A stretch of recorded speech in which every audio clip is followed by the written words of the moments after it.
To acknowledge one of our local board colleagues who's here, trying to remain oblivious to it all right down the back, is the local board chair of the southernmost ward.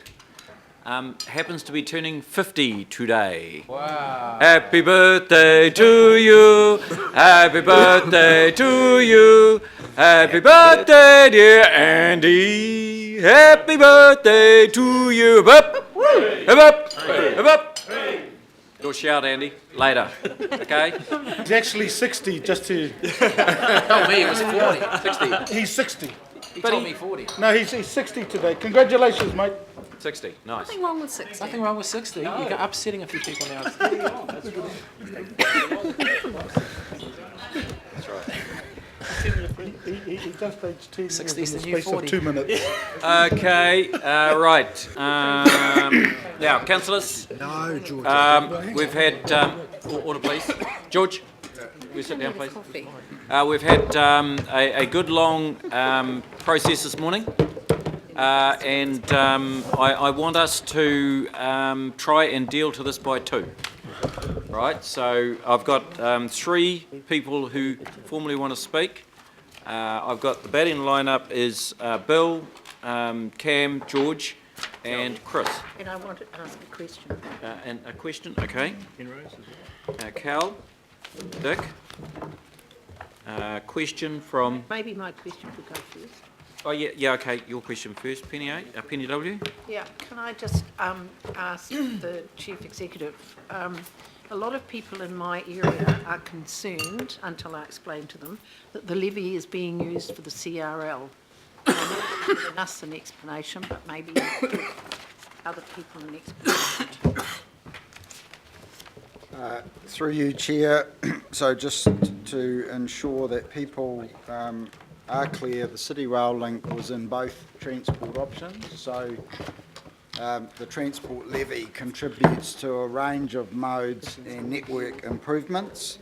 I think what's interesting about the City Rail Link, if you look at the last 3 financial years, we've invested 186 million on the City Rail Link, which is 9% of that 3-year capital investment, and 395 million is planned for the next 3 years, which is 20% of the budget across the 6 years, which is approximately a $4 billion program. The CRL's taken 15%, 14.5. So the CRL is not gobbling up the transport investment program in the way that people think it is. It is actually a minor part of the program at 14.5% over 6 years. Right, very good. Did you get that? Excellent. Right, so I've got, as it stands, Councillor Bill, Councillor Cam, Councillor George, Councillor Chris, Councillor Cal, Councillor Dick, Councillor Wayne, Councillor Ross, and perhaps we wrap it, Councillor Mike. Thank you. Right, Councillor Bill. Thank you, Mr. Mayor. So one of the things we've been debating about this morning is, how well was this interim transport levy or targeted rate, whatever you want to call it, how well was it consulted about? So the words in the documents are one thing, the word out in the public is another. And of the Have You Say events that I attended, which is 1.5 in Fowl, and I apologise to Ross, I was a bit late getting to the first one. Ōrākei 1, Manurewa 3, Howick 1, Papakura 3, Rodney 2, Franklin 1, unfortunately. The one big topic consistently, whether you were from Wellsford or Ōrākei, was transport. And the one option they said, get it fixed. We want to get it moved. I said, we may have to wait for the government to come on board. Get it fixed was the response. Trains, buses, roads, ferries, the active modes, get it fixed. The bus interchanges, the train station upgrades, the arterial road improvements, the secure park and rides, the cycleways, the walking paths, the sealing of the roads in Rodney. These things are going into Mangere, Henderson, Manurewa, Otahu, Pukekohe, improvements to every ward for every bit of infrastructure. In the Central Isthmus here, we've got the great big east-west link, a project between AT and NZ. Billions of dollars worth of spend. So $2.19 a week, we get $523 million worth of projects over 3 years. $2.19 a week, $523 million over 3 years. That is a step change in the way we've gone about doing things. We have to start getting Auckland moving. The motorway gridlock, the heavy transport gridlock is costing us too much, too dearly, and it's getting worse. It also gives good signals to the Crown that we are willing to put our hand in our pocket, our ratepayers' pockets to be truthful, but still our collective responsibility pocket, working towards a more collegial relationship with the government to help achieve these things. We are prepared to take a lead. We are prepared to be brave, and I've used that before. You know, our council costs are being pulled back. The OPEX has pretty much been flatlined the past 3 years from the audited accounts. And yet, over the past 4 years, we've got 200,000 people extra in this city. So we are making the cost savings, and they're ongoing. We've heard that from the Chief Executive before. And they need to be ongoing. We need to continue to drive efficiencies and savings and delivering more with the same or more with even less. I'm pretty proud, in fact, to actually say, I went up and knocked on the Mayor's office and said, Mr Mayor, I believe we need to have a $100 interim transport levy for those very reasons. Right. So I am proud to own up for that. Oh, good result, Bill. Good result. Very good. And I think it will be a superb result. And you'll have better connections all around Auckland. Here, here. And you'll get transportation moving, and you'll get industry moving. Yep. And some of the councillors may clap and cheer.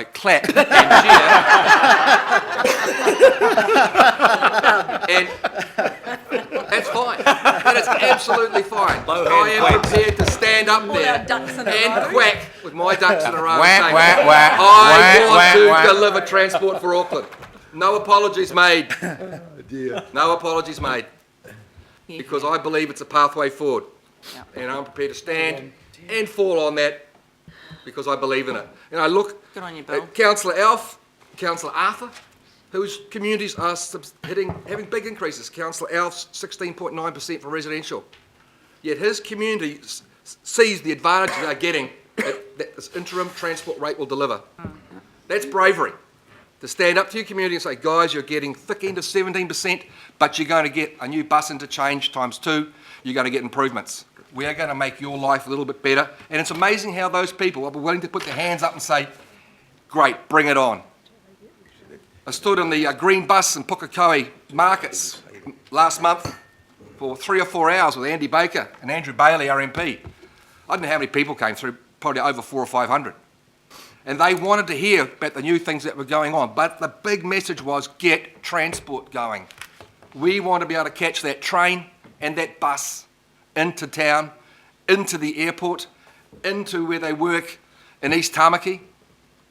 They want to see improvements, you know, and so do I. So, okay, it's easy to say, well, keep everything right down, we'll baseline it, we're not going to deliver anything at any time, nowhere.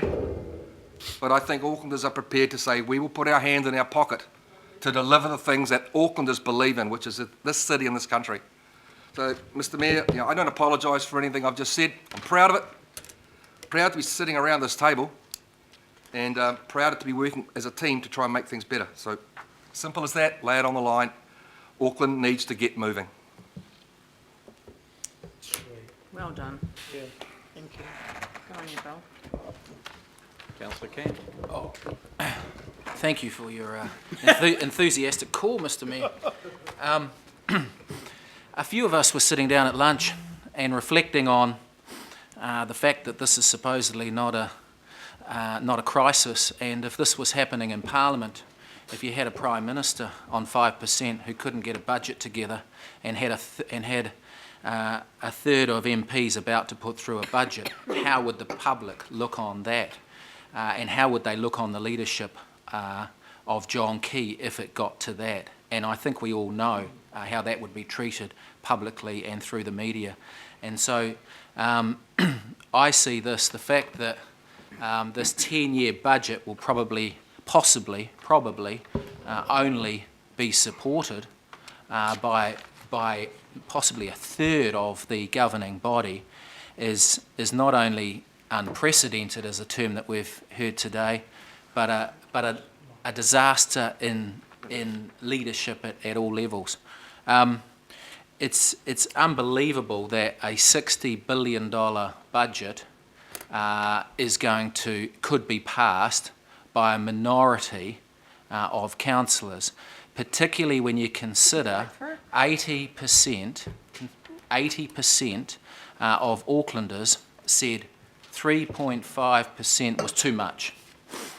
And now we're serving up a average rates increase of 9.9%. Some councillors can go, when the rates demands arrive, and try and explain to people that it's actually only a 2.5% increase and that they need to realign their calculators. But for many, it won't really hit through until those August demands arrive. I would have thought that in such a serious financial and potentially constitutional state that this council has found itself in, that this would have been front-footed. This would have been front-footed, and that this was worthy of a press conference and was worthy of some leadership front-footing it. And let's not forget, as Sharon Stewart alerted us to the fact, that the letter from the 6 councillors was sent to the Mayor on the 14th of May, yet where this week everyone's running around like it's a sudden turn of events by some troublemakers.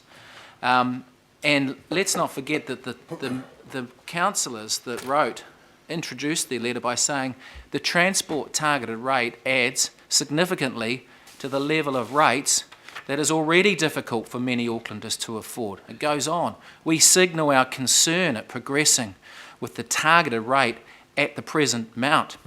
Now, Mr Mayor, I see your supposed concessions up there on the PowerPoint, but they are a collection of reviews and let's rethink and let's rework another time.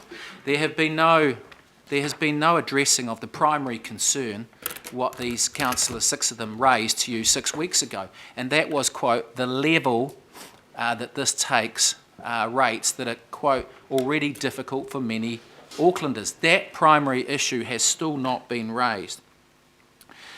I've talked about Mangere and I've talked about the real impact if the average rates increase there is 2.5, if average rates say is 2,500 or whatever, that will have a material impact of about $50 a month. Now I know that if the government or others tried to add taxes or whatever at that level on that community, I know what reaction they would get. And that is going to have a real impact on rents. Surveys are showing that landlords, 94 or 95%, are going to put it straight on the rents.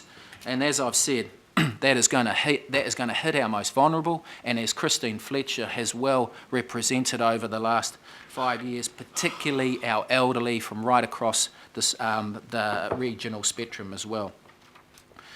Mr Mayor, back in late 2013, you assured us and you assured the public that you were the best man, that it was better to keep you on than force a by-election, that you were the best man. And in fact, to really get on to the ongoing budgetary issues, you appointed yourself as chair of the Budget Committee. And I just really, really wonder whether that's been the best outcome. To think that we're now staring down the budget of ministerial intervention and the Prime Minister's Cabinet and Department and local government minister and the Auditor General, and we're legaled up to the eyeballs as to whether you taking in charge as the protector of the purse strings has really delivered results.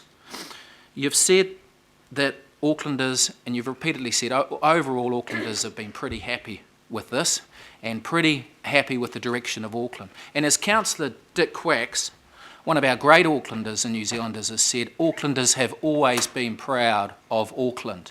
He cannot think of a time, and maybe let me know if there was a time when Aucklanders went through half a decade or a decade where they weren't proud of or loved their city. And it's not because of the amalgamation, Mr. Mayor, and dare I say, it's not because of the leadership around here. It's the commercial, yes, the commercial and residential development sector, confidence is high, but I put to you that not all is well.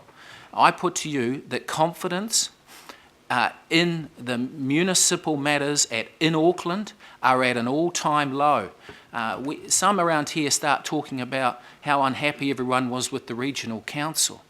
I can never remember I remember rates revolts at different short-term bursts, but I can never remember a prolonged increasing concern about the governance and management of the regional council, as we have seen with the Auckland Council. You talk about, Mr. Mayor, the Transport Accord, and that this is all about getting the Transport Accord and ensuring the government's got the tools in place, and this is an interim measure.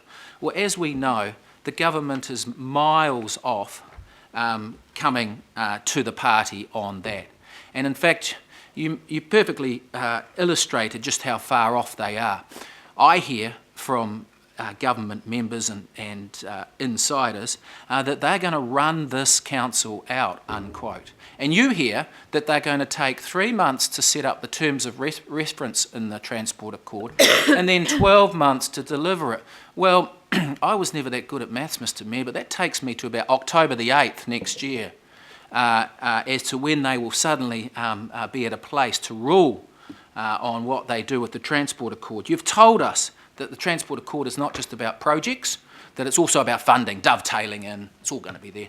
No, it's not. The ministers have made it very clear, English and Simon Bridges, that the funding, the options around funding will only ever be discussed once the accord is in place. So that's not this triennial cycle, that's the next one. We are therefore unwilling, Mr. Mayor, to consider your new transport funding tools that would increase costs for Aucklanders and the overall economy at this time. They have made it clear. We should have waited, this transport targeted rate should have waited until the funding accord was in place. You talk about reliability and consistency and continuity of leadership. Well, we're racing off, dictating what our projects will be without the government even on board, and in fact they're at least 15 months away.